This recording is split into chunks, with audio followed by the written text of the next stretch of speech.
But what if you are really hard pressed to throw away a toothbrush? Say your kids are in daycare. Oh my gosh, you've got a kiddo in preschool just started. And so they're sick all the time. You're like, do I really have to throw away their toothbrush every time? I mean, still that's the recommendation. But if you really want to try to disinfect it of these germs, we can try some of these methods.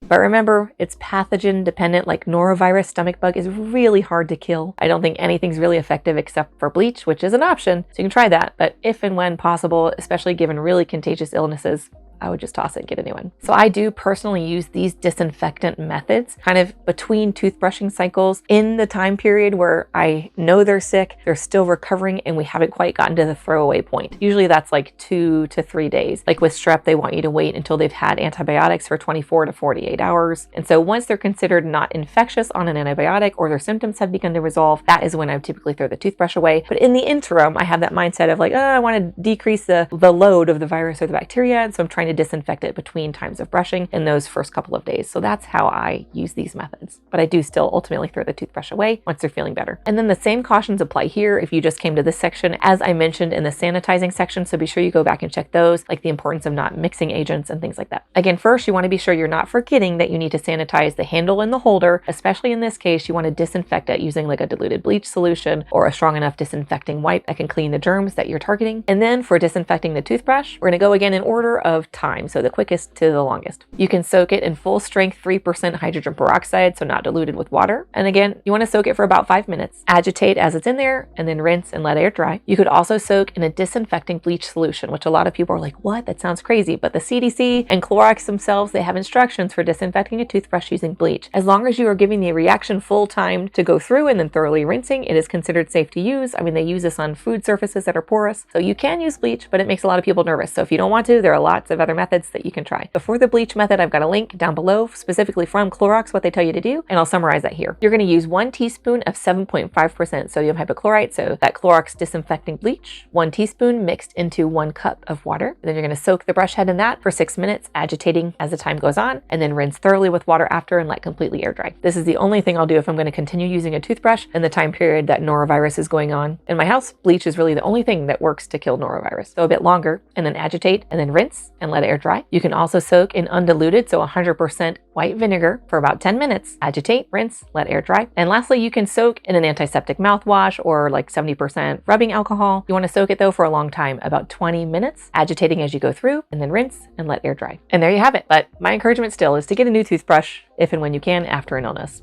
Now, what are some things that you absolutely need to avoid? First is sharing a toothbrush. There's never really a good indication for sharing. I know sharing is caring. If economics are an issue, try to get just the dollar store, dollar cheap toothbrush for every member of the family. Don't share them because you can share not just plaque bacteria and gingivitis and cavity causing bacteria, but also really scary diseases like bloodborne diseases. So you do not want to share a toothbrush with anyone else. Use yours and nobody else's. You also do not want to use heat. That is a common thing I see, is to boil water, to use the dishwasher or the microwave to clean your toothbrush. Don't do that. It can break down the glue, the bristles, the brush itself. These plastics, we don't know how stable they are. Who knows what it's releasing? Do not use heat to clean a toothbrush. That's not an effective way to clean the toothbrush and also maintain its integrity. You also want to be sure you are only using soaps or cleaners that are safe to use in places that would come in contact with food. So you don't want to use something random from around your house or that you're not sure has been tested and is food safe. And then one last time before I go, in case you missed it, I want to repeat my earlier warning that you should not mix any disinfectant agents. So hydrogen peroxide, vinegar, and bleach, the primary ones. Do not blend these in any combination unless you are sure it is safe. You can have some that release like chlorine gases. There are some that become dangerous over time if they sit and they're stored. So you want to get rid of these after you use them. Don't store them, and just make a fresh one each time that you need to use it as a disinfectant solution. Now, what if you're throwing up? Thank you, morning sickness. Or what if you've got really bad acid reflux? Again, thank you, pregnancy. What if your kid is super, super sick and they're puking from the stomach bug? Should you brush your teeth? We'll answer that in the next video.